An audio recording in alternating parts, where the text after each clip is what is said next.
Hi, welcome back to our series, Habits of a Healthy Heart. We've talked about slowing down, simplifying, and steadfastness. In this Voices of the Circle today, we address a habit that is not always easy to admit, but is absolutely essential for heart health, saying sorry. Let me start with a question for deep reflection. Have you ever been caught doing something wrong, cheating, lying, gossiping, criticizing, or perhaps you weren't caught, but you know you did wrong? Here's the real question. Were you sorry because you got caught or because you truly regretted the hurt you caused? This is a crucial difference between regret and repentance. A sincere sorry comes from the heart. It owns the mistake and wants to make things right. An insincere sorry, that's just damage control and it leaves the guilt intact.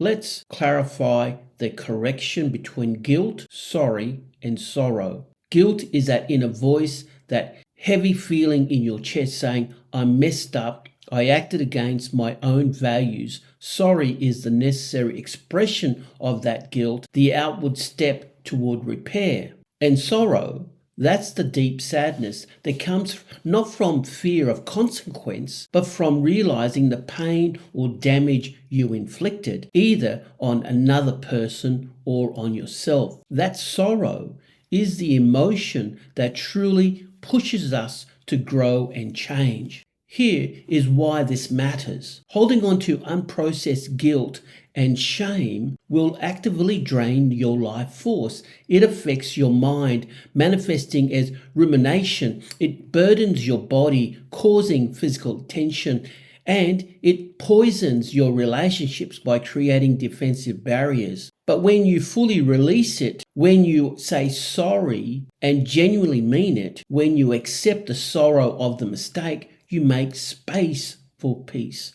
You trade the dead weight of shame for the lightness of growth.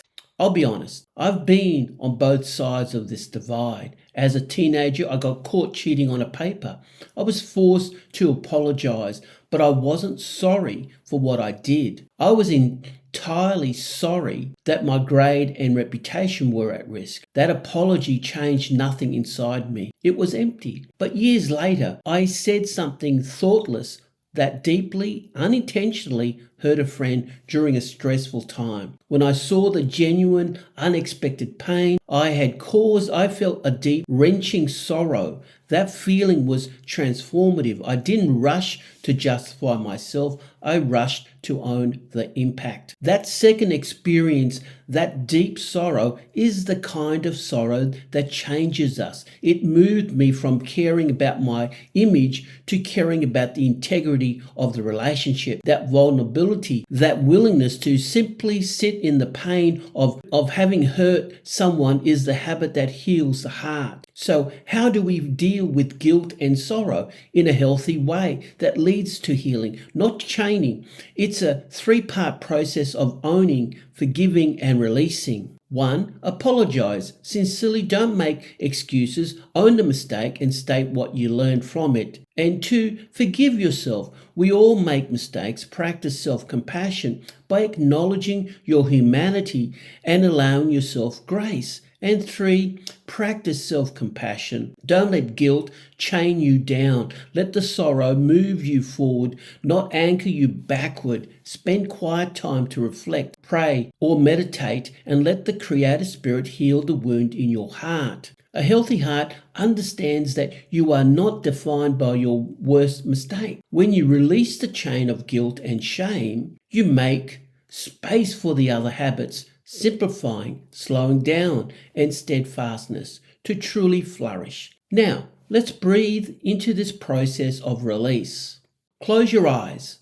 Inhale deeply, acknowledging the weight of guilt you may carry, perhaps over a past event. And exhale slowly, giving yourself permission to put that weight down and accept grace.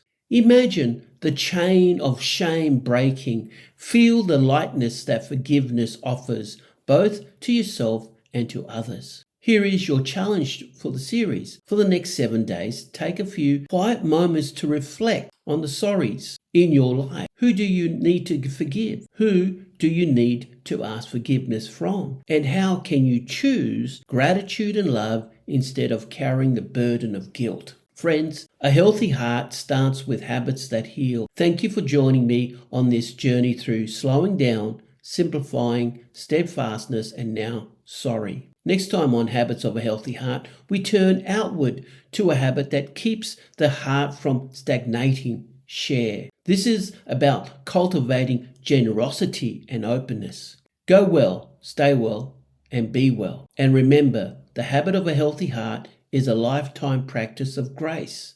I'll see you next time.